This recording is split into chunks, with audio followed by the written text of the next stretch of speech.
Salve Maria, estamos mais uma vez aqui no canal da Coresp para os nossos vídeos da nossa Academia Mariana de todas as quartas-feiras, sempre às 19 horas aqui no nosso canal. Hoje gostaríamos de falar um pouquinho sobre o trabalho apostólico das congregações marianas. Para isso tomamos o número 34 da nossa regra de vida, que diz assim: o trabalho apostólico das congregações marianas não possui uma especificação ou campo próprio de atuação, mas deve estar aberto a tudo o que delas exigir a variedade dos desafios que forem encontrados na multiforme realidade humana, cultural e social do meio em que vivem. Ou seja, não há um trabalho específico de cada congregação. Evidentemente que cada congregação tem um perfil, tem um tipo de congregado, né? Os congregados têm uma tendência natural. Hoje não são muito comuns, mas existiam muitas congregações marianas especializadas, né? Congregações para operários, para juristas, para professores, enfim, de acordo com as profissões. Hoje é mais comum as congregações marianas nas paróquias e essas congregações especializadas são poucas, quase que a gente não ouve falar delas, mas é uma possibilidade. E por causa disso, por causa dessa variedade de congregações, de congregados, de profissões e de paróquias, né, de realidades, também não deve haver um trabalho apostólico próprio que seja comum a todas as congregações. Únicas coisas que são comuns a todas as congregações são a nossa regra de vida, nosso manual, os nossos símbolos e também o nosso chamado à santidade, que é o chamado de todo cristão, mas que na congregação mariana toma um significado diferente, que tem uma importância ainda maior, né? As congregações marianas tem como objetivo principal levar os seus membros à santidade. Por isso a chamamos de Escola dos Santos. Nós temos mais de 300 santos para comprovar isso, né? Uma eficácia comprovada. Então, o trabalho apostólico em cada local onde a congregação está inserida, e não adianta a gente querer aqui ficar padronizando as congregações marianas, querer que todas as congregações tenham o mesmo trabalho. Como eu já disse, não é possível, porque cada paróquia, cada diocese, cada congregação tem uma necessidade diferente, tem um tipo de pessoa diferente, uma classe de pessoas diferentes. Por exemplo, aqui na nossa federação nós temos 28 congregações marianas e temos algumas paróquias que têm mais de uma congregação mariana. E nós observamos que nem mesmo na mesma paróquia as congregações têm o mesmo trabalho.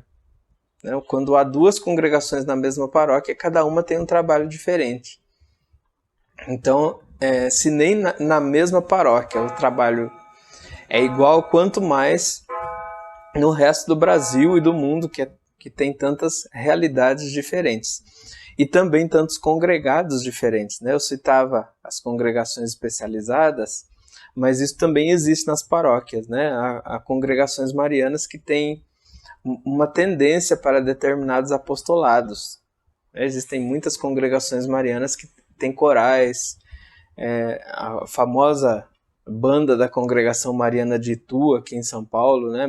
Centenária, então é uma vocação musical. Outras congregações marianas têm uma vocação para o apostolado na área da educação, né? Nossos irmãos congregados lá de Manaus, por exemplo, que tem seu apostolado na área da educação, seu colégio e muitas informações excelentes colocadas lá no seu site e no seu canal do YouTube também. Então existem muitas formas de apostolado e conforme a necessidade de cada local onde a congregação está inserida. Então cabe ao dirigente, aos congregados, discernir qual o melhor trabalho para aquela congregação, sempre estando em comunhão com as autoridades locais, né, e com a autoridade da igreja. Por isso continua a nossa regra de vida, ainda no número 34. Este trabalho deve ser realizado na igreja e pela igreja, com um sentido de diocese da qual a paróquia é uma célula, sempre prontos à voz de seu pastor, a unir as forças às iniciativas diocesanas. Ou seja, como eu já dizia no episódio anterior, o Quem Somos, nós temos um privilégio especial, somos uma associação criada pela igreja e que tem o privilégio e a responsabilidade de agir em nome da igreja. Por isso devemos estar sempre em comunhão com a igreja em todas as nossas obras. Devemos fazer o nosso trabalho da melhor maneira possível e o mais próximo possível das autoridades da igreja. A própria Bisseculares, o Papa Pio XII, louva as congregações marianas pelo seu apego à autoridade da igreja, porque sempre realizou o seu trabalho em comunhão com a igreja, e não deve ser diferente. E continua nossa regra de vida. Mas, para responder às necessidades das cidades e regiões do campo, não confinem sua ação aos limites da paróquia ou mesmo da diocese, mas a estendam a um âmbito interparoquial, interdiocesano, nacional e internacional, sem buscar o interesse de qualquer causa particular, mas sempre o bem comum da igreja. Como já dizia, né, sempre em comunhão com a igreja, sempre buscando o bem da igreja, o bem comum da igreja, e sem atender a nenhuma causa particular, a nenhuma ideologia, qualquer que seja. A congregação deve estar sempre a serviço da igreja, a congregação e o congregado, né? Não só a congregação institucionalmente, mas individualmente cada congregado. E também para responder essas necessidades, como diz a regra de vida, as necessidades da igreja, o apostolado das congregações não se restringe somente ao local onde estão, né? Não é um apostolado só dentro da paróquia, dentro da diocese, mas ele é mais amplo. Como é esse apostolado para a igreja, pela igreja e em nome da igreja, então ele pode ser realizado em qualquer lugar aonde a igreja tenha necessidade. Então, uma congregação mariana de uma paróquia pode e deve realizar um trabalho apostólico numa outra paróquia onde não há congregação mariana, ou numa outra paróquia onde há congregação mariana, mas esta congregação faz um trabalho diferente e necessita do trabalho desta segunda congregação, porque as nossas congregações não são ilhas isoladas, né? Uma congregação deve ajudar a outra no seu trabalho, e onde não há congregação mariana e há necessidade do trabalho das congregações marianas, ele deve ser feito. As congregações marianas devem buscar esses locais preferencialmente e realizar lá os seus trabalhos, porque é assim que crescem as congregações marianas. Eu dizia anteriormente que a nossa diocese aqui tem 28 congregações.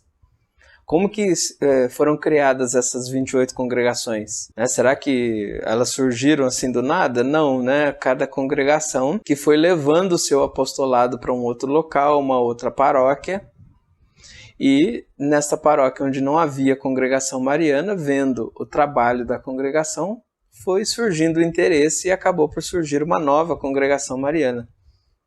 Aqui na nossa diocese, não só congregações marianas, mas como paróquias inteiras surgiram do trabalho dos congregados marianos, né?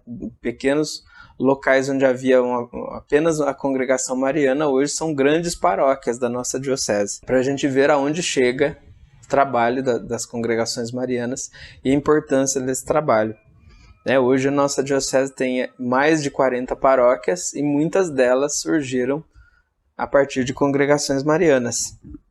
E assim poderíamos ficar aqui dando inúmeros exemplos. Pelo Brasil eu tenho certeza que existem muitos outros exemplos de trabalhos realizados pelas congregações marianas que deram origem a outras paróquias, outras congregações, enfim, uma infinidade de trabalhos realizados no Brasil e no mundo, né? Então, o que não cabe aqui a gente ficar enumerando esses trabalhos. Então, sempre tenhamos em mente tudo isso, todas essas questões, e como o nosso lema sempre procuremos em nosso trabalho apostólico levar as almas a Cristo através da Virgem Maria e conduzir os nossos irmãos e irmãs à santidade. Que a Virgem Santíssima, nossa Rainha, Mãe e Advogada, nos abençoe. Salve Maria!